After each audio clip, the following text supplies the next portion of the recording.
Manonood.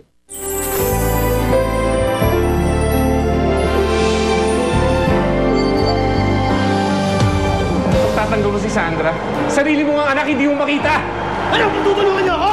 Sandali! Hindi naman ako makakapayag na mahatulan siya at makulong. Dapat lang po kasi ngayon. Ayak kanyang piyansa. Relax, relax! Masyado naman kayo trigger happy. Relax lang kayo. Hindi ba sinabi ko sa'yo, akong tatawag sa'yo? Importante talaga ang sadya ko sa inyo. I have something that will really make you happy. Ako po, palabasin niyo po ako dito! Pilin mo na. Saan mo itinago ang bata? Ha? Madam, gusto mo ba maging lola ulit?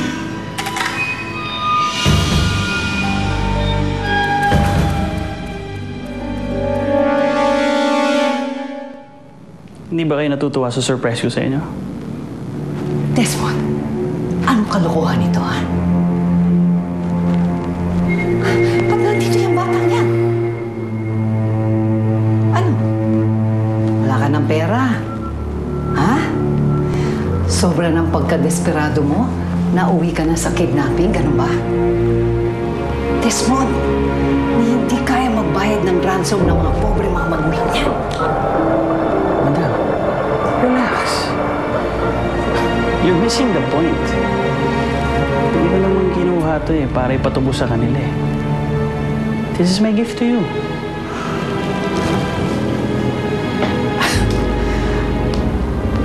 Ano na namang twisted idea yan? Sinasabi mo na yan. Okay. Twisted kung twisted. But madam, hear me out. Hindi ba nawalan ka ng apo dahil sa kanila? And it cost you so much pain. Bakit hindi ka gumati sa kanila? And at the same time, benefit through Jennifer. Madam, kay Jennifer sila nababaliw ngayon. And they desperately want her back. Madam, kung itatago mo siya at aangkinin, patuloy mo silang masasaktan. But by having her, para ka na rin nagkaroon ng apo. Like I said, madam, nawalan ka ng apo dahil sa kanila. And nothing can stop you from doing that. Ika nga, an eye for an eye. Hindi nyo dapat pinasag ang inyong alkansya para sa inyo to eh.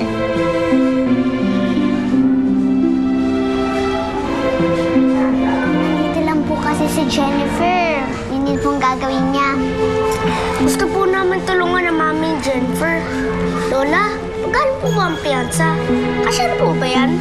Ay, hindi ko pa alam, pero mabuti na yung meron tayong medyo malaki-laking halaga na naitatago na natin. Kaya ikaw, Tonton, magpakabait ka, ha? Ayoko problema sa pagpiyansa mo balang araw. At bakit mo naman yun paproblemahin? Baka ikaw ang problemahin namin. Oo, walang away. Ayoko ng ganyan. Sige na, tulungan niyo si Ate Tintin sa kitchen, ha? Maghugas kayo doon ng pinggan. Sige na. Jacob, andiyan ka na pala, apo. Ano ba to? Ha? Huwag mo nang alalahanin yan, Lola. Ay, Diniskarte ko yan. Kadami naman pera. Diyos ko. Jacob, ako, kailangan siguro magpahinga ka muna, ha? Hindi ka pa masyadong nakakatulog ng maayos, eh. Magdamag mo pa naman na hinahanap si Jennifer. Sige na po, matulog ka. Magpahinga ka na dun sa kwarto. Sige na. Nag-aalala lang ako kung wala siya kay Manny. Nasaan siya na ron? Simeon? Eh, Simeon! Hindi namin nahanap yung bata. Kahit yung sindikato dun sa area. Sinasabi nila hindi nila alam yun. Kaya yata may nakasilat sa inyo, ah. Kung sino man yun, hanapin niyo. Walang ibang pwede kumuha sa bata niyo kundi ako. Walang mali siyang tanong lang. Paano mo ba yung bata? Eh kung hindi mo naman makukuha yung nanay niya. Hindi ko gusto tapos ang dila. Ano ibig mo sabihin? Hindi naman sa ganun. Hindi mo pa ba alam? Nakakulong ngayon yung Sandra. Nalaman lang ho namin sa pagtatanong doon sa paligid sa terminal. Eh, akala ko naman ho, alam nyo na. Pinakulong doon ng pinatiran yung abogado. Nyetang Stanley yan.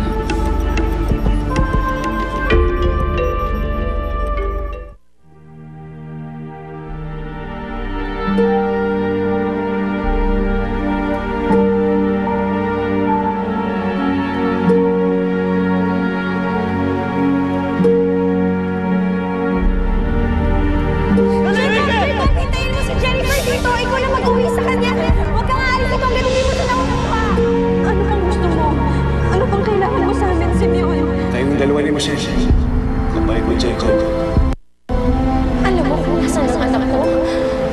Sino siya? Si Jennifer po. Magtatanggol na si Sandra. Sarili mo ang anak, hindi mo makita.